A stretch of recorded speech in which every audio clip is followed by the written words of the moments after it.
Hello everyone 31 তোমাদের সব কি প্ল্যান কমেন্টসে ডেফিনেটলি জানিও। আমি তো এখন বেরোচ্ছি, আমার প্ল্যানটা কমপ্লিটলি ইমপ্রম্পটু।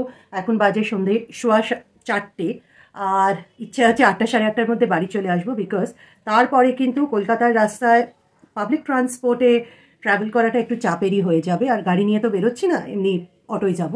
তো বন্ধুর সঙ্গে দেখা করতে যাব, এখন আমাদের একটু চিট চ্যাট গল্প হ্যান ত্যান এইসব হবে। এখন তো আর সেই আগের মতন 31 পার্টি বা আমার মানে কলকাতায় আমার কোনোদিনই এইসব হতো না, বিকজ এখানে আমার যারা বন্ধু বান্ধবরা তারা ওই রকম ঠিক পার্টি গোয়ার্স টাইপের নয়, তারা বেসিক্যালি হাউস ওয়ার্মিং বা ওরকম মানে কারোর বাড়িতে গিয়ে আড্ডা মারা ওটাই প্রেফার করতো। বাট এখন তাদের সবও বিয়ে হয়ে গেছে, তারা সব ইন্ডিয়ার বাইরে থাকে, তো সেই অর্থে যে এবারে কোথাও যাওয়া অনেক বছরই বন্ধ হয়ে গেছে। বাট এখন যাচ্ছি বন্ধুর সঙ্গে দেখা করতে, বিকজ সে নর্থ ইস্ট থেকে ট্রিপ করে ফিরেছে এবং তার গল্প গিয়ে শুনতে হবে যে কি করলো না করলো। তো দেখি যদি ক্যাফেতে গিয়ে একটু ভিডিও শ্যুট করতে পারি তাহলে ভিডিও ডেফিনেটলি শ্যুট করবো। আর তোমরা 31 সবাই কীভাবে এনজয় করলে, ফার্স্টে কী করলে, ডেফিনেটলি আমাকে কমেন্টসে তোমরা জানিও।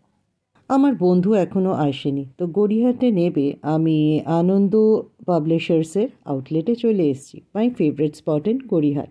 এখানে এসে একটা ঘটনা হলো, আমি ভেবে গেলাম যে একটা বই কিনবো, কিন্তু সেটা না কিনে আমি 5খানা অন্য বই নিয়ে চলে এসেছি। এরম ঘটনা কি তোমাদের সাথেও ঘটে?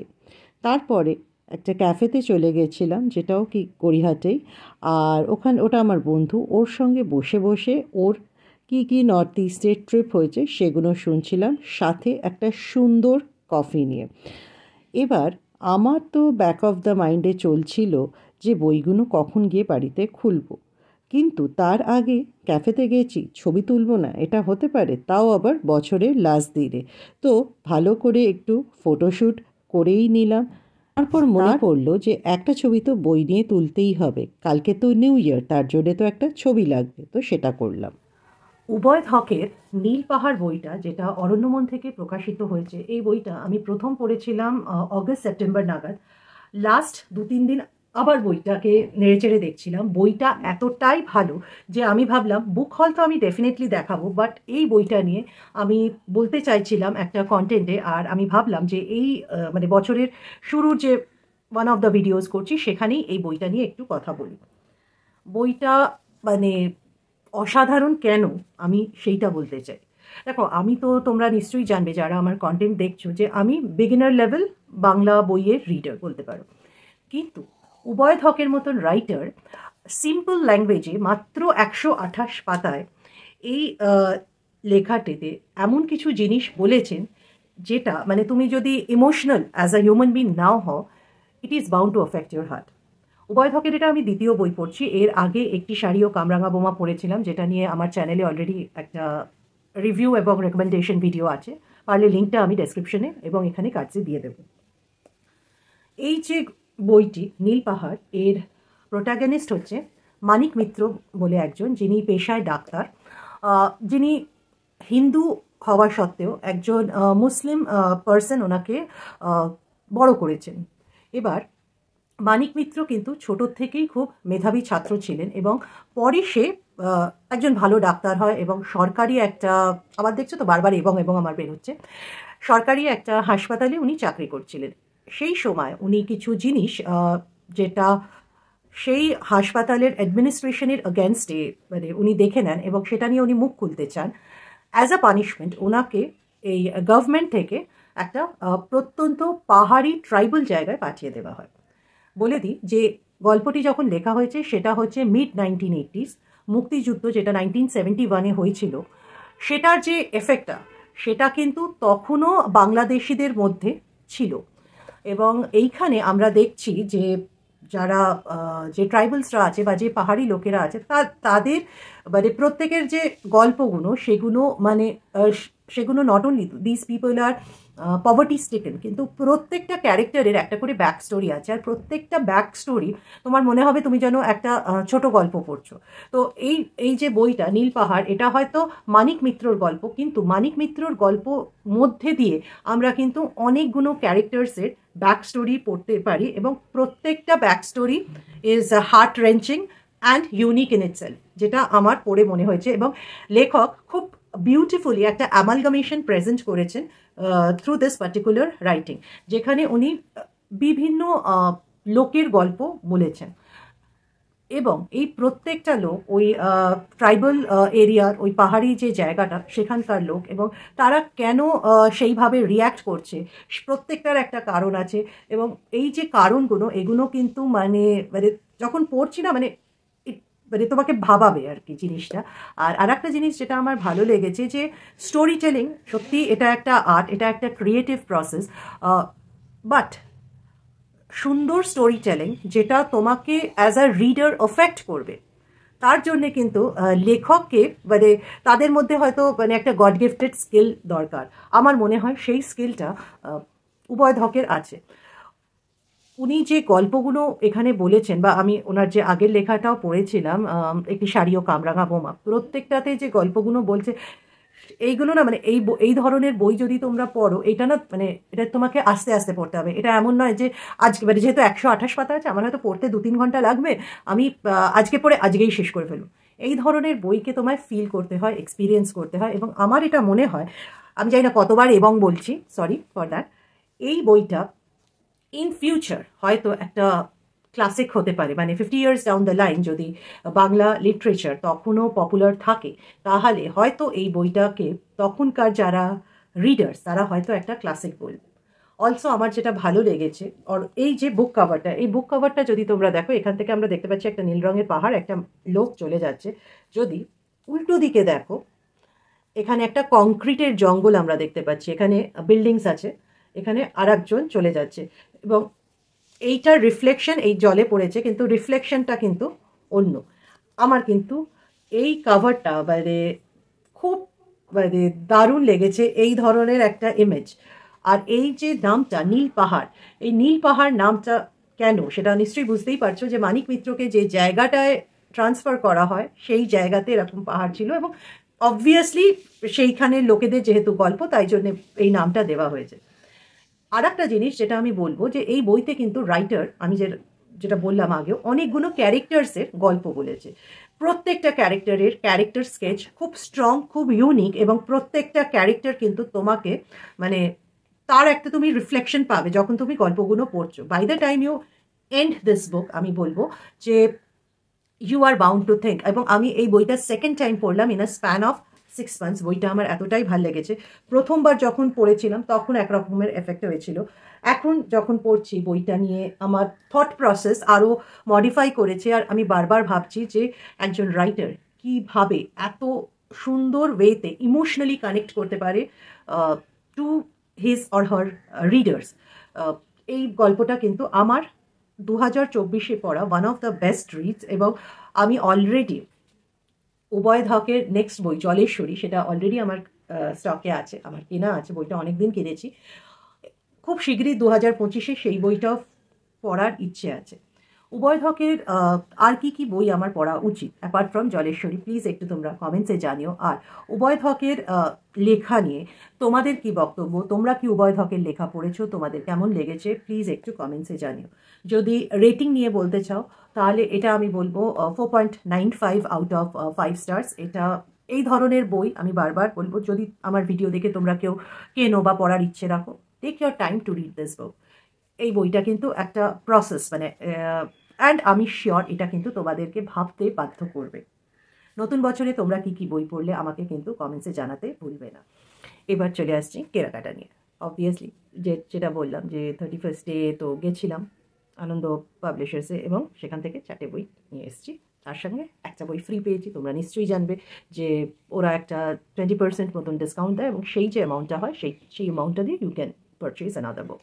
বাট এবছর বা এই যে লাস্ট দিন যেদিনকে আমি গেছিলাম সেদিনকে সিরিয়াসলি বলছি আমি ইন্দ্রনীল সান্যালের সবুজ চরণীটা কেনার ইচ্ছে ছিল। এবং ওই যে দোকানের কাকু আছে উনি বলছে, বাবা এরকম ইন্দ্রনীল সান্যালের ফ্যান, এত ভালোবাসেন, আপনার সব ধরনের বই পড়া উচিত, পড়ে দেখুন। আর উনি আমাকে সাজেস্ট করতে থাকেন যে এটা পড়ো ওটা পড়ো।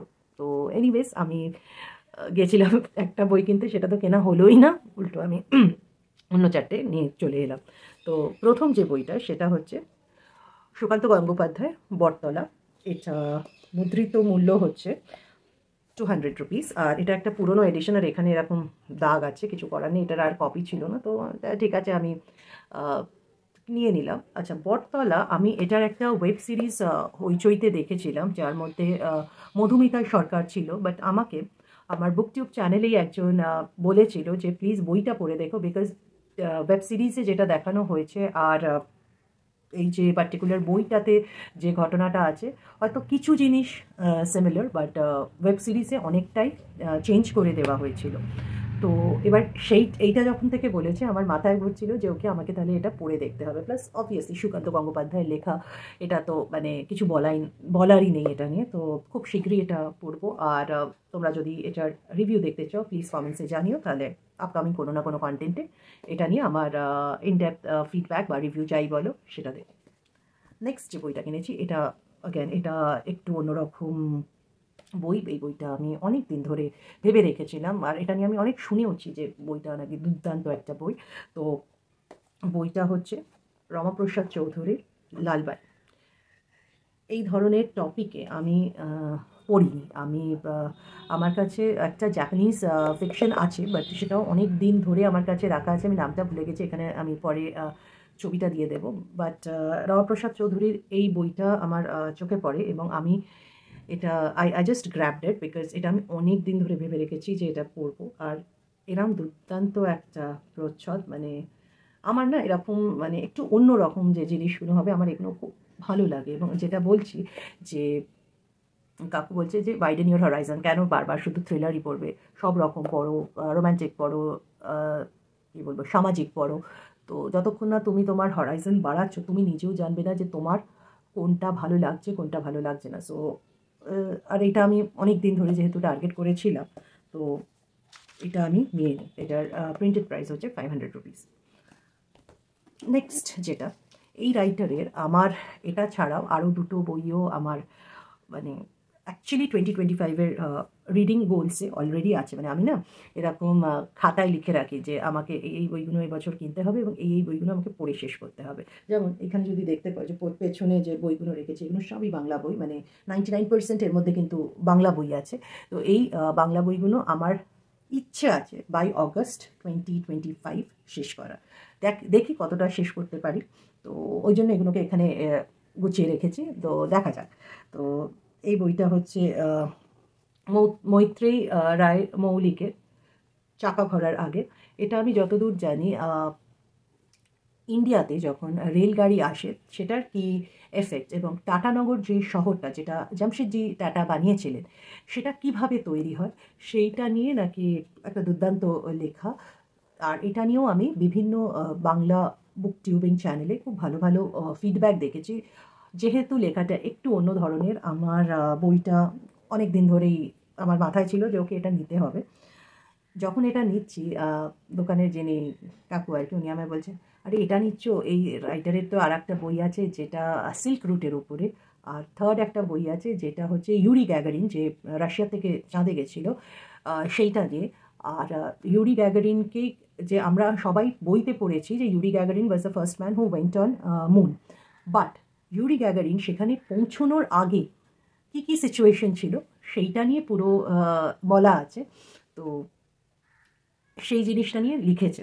তো টপিকগুলো এত ইন্টারেস্টিং না, মানে সিরিয়াসলি এবারে কোনটা ছেড়ে কোনটা কিনো। বাট যেহেতু আমি ভেবেই রেখেছি যে আগে এটা পড়ে দেখবো, ভালো লাগলে তাহলে ওই দুটো বই কিনবো। আমি ওই দুটো বইয়ের ছবি এখানে তোমাদের দিয়ে দিচ্ছি, তোমাদের যদি কারোর কিনতে ইচ্ছে করে তাহলে তোমরা নামগুলো দেখে তোমরা দেখতে পারো আনন্দ পাবলিশার্সের আউটলেটে। আর লাস্ট যেটা, এটা ইন্দ্রনীল সান্যালেরই একটা বই, but no, it was not in my list. আমি অন্য একটা বই কিনতে গেছিলাম। বইটা হচ্ছে উনি আমায় বললেন, অ্যাকচুয়ালি যে শপকিপার যিনি, উনি আমায় বললেন আগে এটা পড়ো, তারপরে তুমি ওগুলো পড়ো। আচ্ছা ঠিক আছে, দিন, আপনার সাজেশন তো কখনোই খারাপ হয় না, আর আমার বেশ ভালোই লাগে আপনার সাজেশন। তো উনি যেটা দিলেন, এতে দুটো গল্প আছে, ঘূর্ণি আর ক্রান্তিকাল। তো এই বইটা একটু প্রাইসি, এটার দাম হচ্ছে, প্রিন্টেড প্রাইস হচ্ছে 550 রুপিস। বাট যেহেতু এর মধ্যে দুটো নভেলা, বা না নভেলা তো বলা যাবে না, উপন্যাসই বলা উচিত এগুলোকে, আছে। তো দেখি, এটা আমার মানে বিফোর ফেব্রুয়ারি বা মানে বুক ফেয়ার ওই সময়টা ভেবে রেখেছি পড়ে দেখব। আচ্ছা, আর একটা জিনিস যেটা বলতেই ভুলে গেলাম বকবক করতে গিয়ে, সেটা হচ্ছে যে বইটা আমি ফ্রি পেয়েছি, সেই বইটা হচ্ছে এই সুন্দর একটা বই। এটা হচ্ছে বিমল করের বালিকাবধূ। এটা হঠাৎ করে আমি দোকান থেকে বেরোচ্ছিলাম, তখন আমার চোখে পড়লো, মানে মানে আগে এটা আমার চাই। কিছু বই এমন হয় না যে মানে মানে ছোটা প্যাকেট বড়া এফেক্ট, এই বইটা কিন্তু ঠিক সেরকম। আমার এটা এত সুন্দর লেগেছে, আমি এটা কিন্তু প্রচুর দাম, এটা এইটুখানি একটা বই প্রায় 350 রুপিস দাম, কিন্তু মানে স্টিল আমি ভাবলাম যে I should get it. So আর এটা অলরেডি আমার পড়া কমপ্লিট হয়ে গেছে। এটা মাত্র 122 পাতার একটা বই, তো এটা অলরেডি পড়া কমপ্লিট হয়ে গেছে। আমি গল্পটা জানি, বাট স্টিল এটা একটা কালেকশনের মতো, এটা একটা কালেক্টেবল আইটেমস এবং রেখে দেওয়ার মতন একটা ব্যাপার। তো এটা আমি ফ্রি পেয়েছি। তো ফ্রিয়ের জিনিস তো সবসময় একটু বেশি ভালো লাগে, তো দিস ইজ দ্য ওয়ান। আর একটা জিনিস, তোমরা একটু তোমাদের সাজেশন দাও। আমি যেহেতু এখন বাংলা বই নিয়ে ঘাটাঘাটি করছি, তোমরা যে বই কেনো, তোমরা বই কি বই মেলার থেকে কেনো যেখানে 10% ডিসকাউন্ট দেওয়া হয়, নাকি তোমরা কলেজ স্ট্রিট বা এই যে অনলাইন যে পোর্টালসগুলো আছে যেখানে 25 থেকে 30% ডিসকাউন্ট, কলেজ স্ট্রিটে তো দেয় 25 থেকে 30% ডিসকাউন্ট, সেখান থেকে কেনা বেশি প্রেফার করো? এতদিন আমি বাংলা বই কিন্তু বুক ফেয়ার থেকেই কিনতাম, বিকজ কলেজ স্ট্রিট রেগুলার যাওয়া হতো না, আর 2 নম্বর আমি এই বাংলা বই অনলাইন পোর্টাল যেগুলো আছে সেগুলোর ব্যাপারে জানতাম না। কিন্তু এখন জেনে মনে হচ্ছে যে হয়তো আমাকে একটু কুরিয়ার চার্জেস দিতে হচ্ছে, অবভিয়াসলি, বিকজ ওরাও তো তাদের ব্যবসাটা করছে, এবং মানে ডেলিভারি চার্জেস তো দিতেই হয়, সবাইকেই দিতে হয়। তো আর since I myself is a business owner, এবং আমার one of my businesses into product selling, তো আমি জানি যে কুরিয়ারের দাম কীরকম হয় না হয়। তো তোমরা আমাকে একটু সাজেস্ট করো যে তোমরা মানে গিভেন আ চয়েস, তোমরা কি বইমেলাতে গিয়ে বই কিনবে বা ইউ গেট 10% ডিসকাউন্ট, নাকি বইমেলাতে গিয়ে নতুন নতুন বই দেখবে, তাদের ব্যাপারে ইনফরমেশন কালেক্ট করবে, আর কেনার বেলায় কলেজ স্ট্রিটে গিয়ে বা অনলাইন যে প্ল্যাটফর্মসগুলো আছে সেখান থেকে কিনবে। বাই অনলাইন প্ল্যাটফর্ম আমি কিন্তু অ্যামাজন, ফ্লিপকার্ট বলছি না, আমি বলছি হচ্ছে যেগুলো বাংলা বইয়ের অনলাইন প্ল্যাটফর্মস, সেগুলো কমেন্টসে কিন্তু জানিও। আর তোমরা নতুন কী কী বই কিনলে, কী কী নতুন বই পড়ছো, বা 2025-এ তোমাদের কী কী রিডিং গোলস, ডেফিনেটলি কিন্তু এই কন্টেন্টের কমেন্টসে জানিও। আশা করছি ভিডিওটা ভালো লাগলো। 2025 তোমাদের সবাই ভালো কাটুক। Thank you for watching the video till the end. আবার খুব শীঘ্রই নতুন একটা কন্টেন্ট নিয়ে চলে আসবো, ততদিন তোমরা ভালো থেকো। সবাইকে একটা বড় থ্যাংক ইউ আমার কন্টেন্টগুলোকে লাইক করার জন্য, আর সিমিলার কন্টেন্ট দেখার জন্য তোমাদেরকে বুক টেলস বাই পৃথা কিন্তু সাবস্ক্রাইব করতেই হবে।